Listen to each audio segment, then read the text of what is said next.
everyone, welcome to Connect All Three, the series where we explore movies by breaking them down into three essential elements: the story, the characters, and the visuals. Today, we're exploring a haunting, elegant, and provocative film called Tar. Let's get into it. There's no glory for a robot, Elliot. Do your own thing. Tar isn't your typical rise and fall story. It's a psychological character study disguised as a biopic. But here's the twist. Lydia Tar isn't real. That's the first layer of deception. But when you watch the movie, you can't help but feel like this character actually existed. Time is the thing. Time is the essential piece of interpretation. You cannot start without me. The story follows Lydia Tar, a world-renowned conductor at the height of her career. She's powerful, genius-level talented, and worshipped in the classical music world. But behind her carefully controlled image lies manipulation, ambition, and cracks that only grow wider as the film progresses. I need someone to hold me. This isn't the place, Francesca.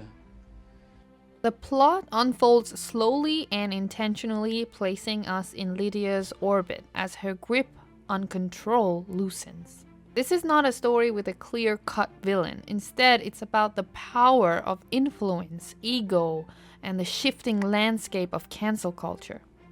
The brilliance of the script lies in what it doesn't say outright.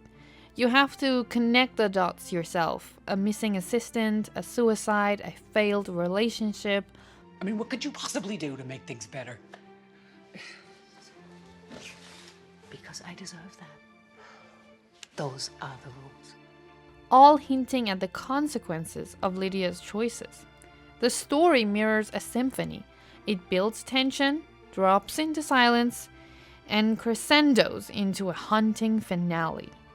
Lydia Tar, played with razor-sharp control by Cate Blanchett, is the core of this film. She's not just the protagonist, she is the movie. And what makes her so compelling is how contradictory she is. She's brilliant, articulate, and charismatic, but also manipulative, cold, and arrogant. She's a queer woman in a position of extreme power, a space not often explored in cinema. The supporting characters orbit around Lydia, but they're not static. Sharon, her wife, embodies resilience and knows more than she lets on.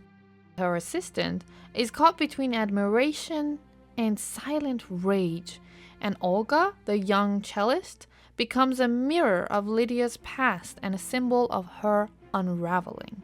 Just like in life, you only see parts of people, and that partial view shapes everything you know about that person. Director Todd Field crafts Tar with an icy precision. Every frame is calculated, wide, symmetrical shots that reflect Lydia's need for control. Long takes keep us locked in with her, whether she's conducting or collapsing.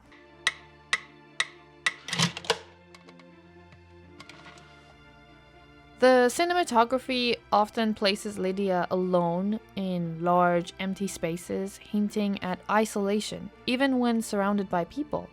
There is minimal camera movement and almost no score. That silence becomes a weapon.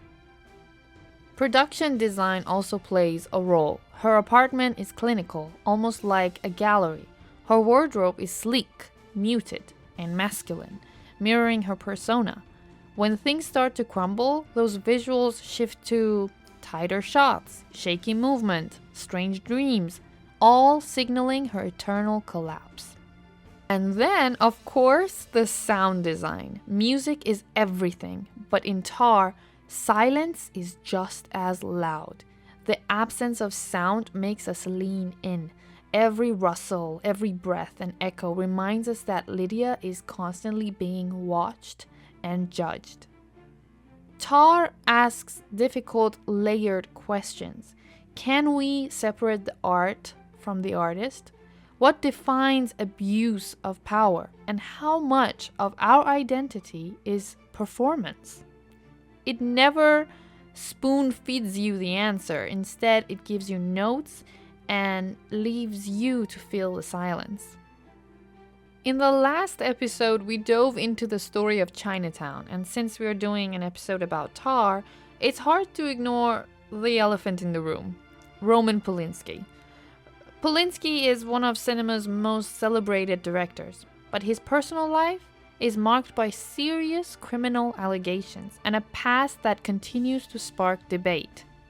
It's not a question with an easy answer. Some people argue that art should stand on its own and that once a film is released, it belongs to the audience, not the creator. Others feel that by celebrating the work, we may be indirectly excusing the behavior of the person behind it. Tar also shares her thoughts with us. This is one of the most talked about scenes in the movie, in a Juilliard classroom, where Lydia confronts a student who says they can't connect with Bach because of his identity as a white, cis male composer. What follows is not just a masterclass in performance, but a power play in real time. From a story perspective, this scene is essential. It introduces us to Lydia not just as a conductor, but as someone who wields intellectual authority like a weapon. The scene starts off as a conversation, but quickly becomes a performance, a carefully orchestrated argument, where Lydia controls the rhythm, tempo, and space like she would with an orchestra. Her point is that separating the art from the artist is necessary to appreciate greatness. The way she asserts that opinion, that's where things get interesting. The problem with enrolling yourself as an ultrasonic epistemic dissident is that if Bach's talent can be reduced to his gender, birth country, religion, sexuality, and so on, then so can yours. Now, someday, Max, when you go out into the world and you guest conduct for a major or minor orchestra, you may notice that the players have more than light bulbs and music on their stands. They will also have been handed rating sheets, the purpose of which is to rate you. Now, what kind of criteria would you hope that they would use to do this? Your score reading and stick technique, or something else?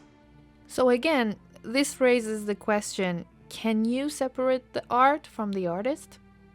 I personally believe it's okay to admire the craft while also being critical of the creator. We can learn from the brilliance of the work and acknowledge the harm that may surround it. Being a responsible viewer doesn't mean canceling history. It means engaging with it honestly.